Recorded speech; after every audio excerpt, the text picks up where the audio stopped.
Welcome to WATERSPOUT, brought to you by the St. Johns River Water Management District. WATERSPOUT offers a behind-the-scenes look at how we conduct our work, the research, the projects, our partnerships, and most important, how we serve the community by balancing the needs of water for the environment, businesses, and the people in the Sunshine State. Welcome to this episode of WaterSpout. I'm your host, Tiffany Cowie. Today I'm joined by Lauren Hall, Environmental Scientist 3 in the Bureau of Water Resources here at the district. She has an incredibly unique background at the district and is here to talk about the many paths a district employee can take to their careers. Lauren, thank you so much for joining us here today. Thank you. Thank you for having me. Of course. I can't wait to hear your history, what brought you to the district, and why you love working here. Tell me your story. All right. So I'm a New York girl. When I was very, very young, I used to go on nature walks with my grandfather. Big into bird watching, big into keeping a journal of everything that I saw, every bird that I could identify by call, every bird that I could identify by sight, all the different wildflowers that I knew. And I think that's what kind of spurred my passion for science.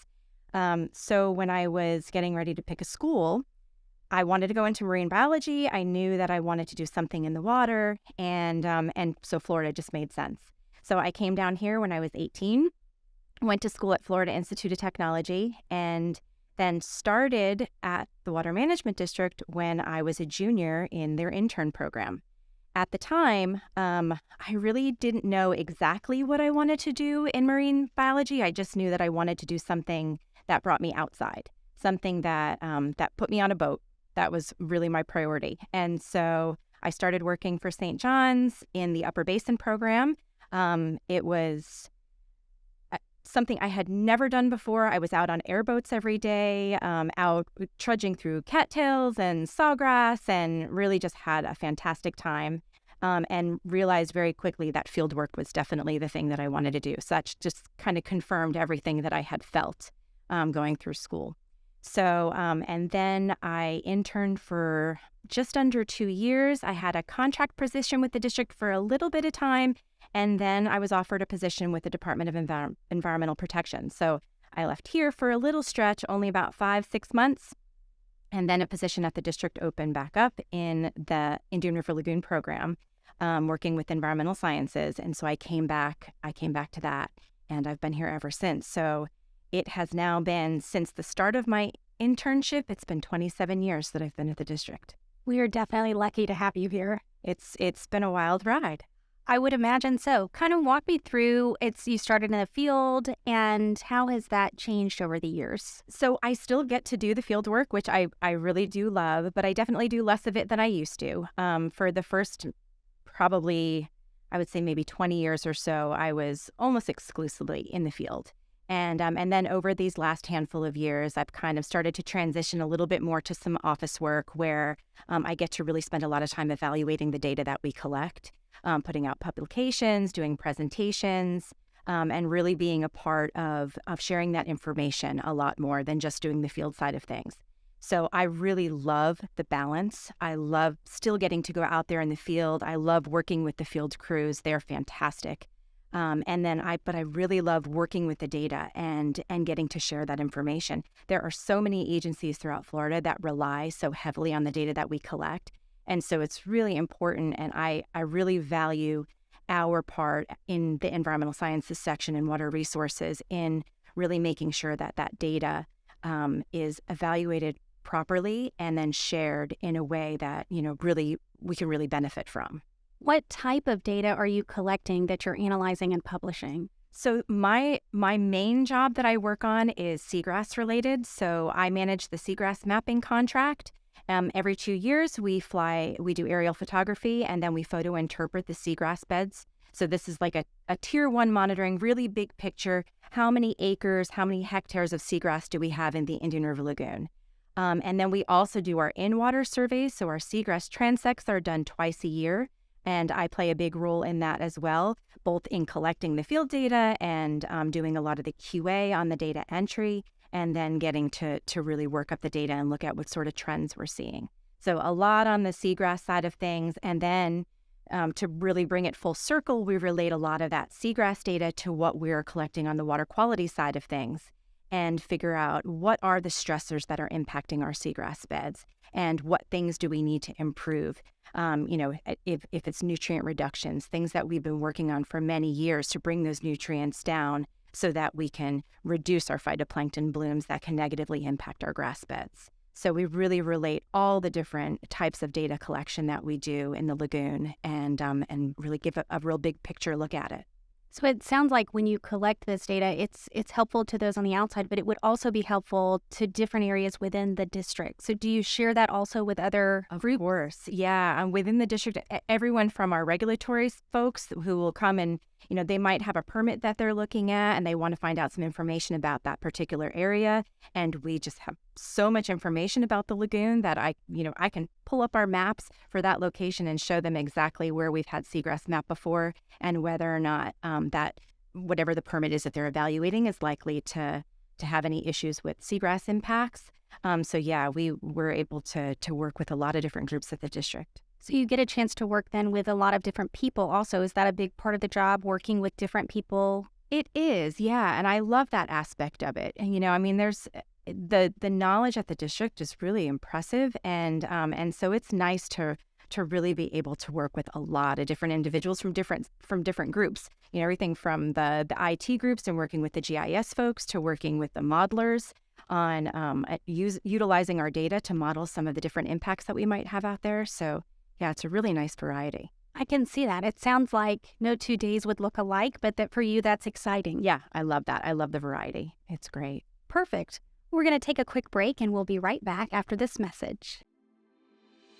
The St. Johns River Water Management District is committed to preserving and protecting Florida's water resources for generations to come. From improving water use efficiency and reclaiming water for reuse to managing water resources in times of wet and dry periods, the St. Johns River Water Management District is taking action on conserving Florida's precious waters. To learn more, visit SJRWMD.com. Welcome back to WaterSpout. I'm your host, Tiffany Cowie, and today I'm joined by Lauren Hall, an Environmental Scientist 3 in the Bureau of Water Resources here at the District. We're delving into Lauren's incredible journey here at the District. Lauren, thank you again for joining us. Happy to be here. So talk to me about some of the programs that you have spearheaded here at the District in your time. So I mentioned earlier that I started out my journey here at the District as an intern, and that was 27 years ago, and I have been privileged enough to be a part of the intern program, both as an intern, but also as a mentor to a lot of other interns throughout these years. I actually pulled up the list of interns when I was thinking about talking to you about this. And it turns out I calculated out how many I have mentored over the years. I've been here for 27 years and I've mentored 27 interns. So that was kind of a funny round number to see. But yeah, it's been fantastic to be able to work with these students. They bring an enthusiasm to the job that I really feed off of. Sometimes when you're doing stuff day to day, don't get me wrong, I love what I do. I have a great time every time I'm out in the field. There is no bad field day as far as I'm concerned. But when you bring an intern on board and they're out there, they have such an excitement and they're so ready to learn. And they're filled with a million questions, and they really just remind you of why you do what you do. And so it's just been great to have the opportunity to work with those students. In your role, how do you promote the internship program? So if listeners are interested for themselves or their children, how would they find out that there's an internship available? So we do advertise our internships on our website. And so you can find out anytime we have an internship available, it will be listed on there. So you don't have to have a contact here at the district to be able to ask that. You can always just check our website on our career page, and those will be listed. I also do reach out to a lot of the professors at our local college. So I'm located at our Palm Bay satellite office, and I'll reach out to any of the colleges within an hour from there. I'm very familiar with a lot of the professors at these different schools, and I'll let them know that I have a position available, and they share that with their students. So yeah, we get the word out. I think so too. And I've also seen it on our social media account. So I think it's trying to reach students where they're looking to try to get the best students here. So what are you looking for in an intern when you see an application come across? So that's a great question. When I'm looking at those applications, when I'm looking at these resumes, I don't necessarily care what school you went to. What I care about is what your big picture goals are, what sort of experience you're bringing, and then really so much of it is based on that interview. And that enthusiasm is what I'm really looking forward to. You don't have to know everything about the job. That's not why I'm hiring you. I'm not hiring you because you know everything that I do already. I want to be able to teach you all the things that we're doing. And so you don't have to have this, complete background of information. It's really just that enthusiasm that you're bringing to the table. And if you have that, you're going to learn a lot and we're going to have a lot of fun. I like that. If someone's interested, what does a day look like for an intern? Or maybe what does a semester look like for an intern? So one of the best things that you can get out of the internship program, working with me directly, is that field experience. We get out in the field. Usually it's a 2-day-a-week position, and we get out in the field as much as we possibly can. You're going to learn boating skills. You're going to learn all those in-water skills, and you're just also going to learn about the ecology out there in the Indian River Lagoon. I love when interns ask questions. In fact, one of our employees who's been an employee here for 20 years started out as one of my interns back in 2001. And I tease her about it now, but she had so many questions every day that by the end of the day, I was exhausted. So I was just constantly answering questions.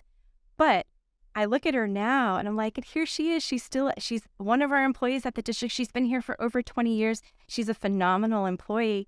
And I feel like that was just, again, such a great part of her journey. So she asked all those questions because she was so excited to learn. And I love that. What a benefit to the district also to have an employee who started as an intern and we get 20 years to spend with them. Yes, absolutely. So definitely a benefit to the district. What is the benefit to the intern for coming in and interning?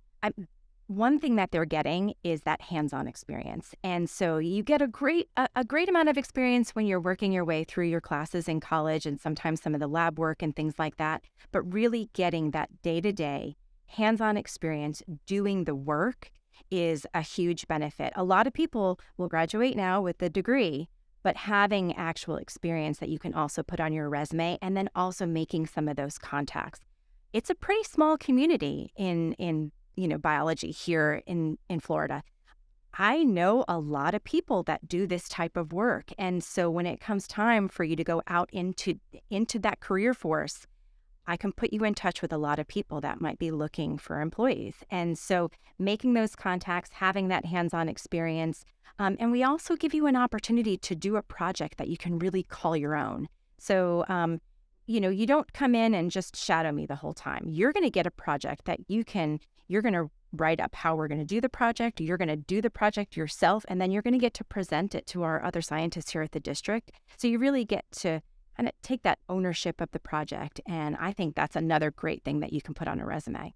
I think so too. And I like that you've shared that you have relationships and you're willing, if there's not an opening at the district and they're the right fit, you're willing to help them be able to navigate finding and making a career out of this. Worse. And also consider that you might do an internship here and maybe at the end of it, you find out, I didn't love seagrass. I don't know how, of course, but not. Maybe you find out, that just wasn't really your thing. You were really more interested in working with fish, or you're more interested in working with marine mammals.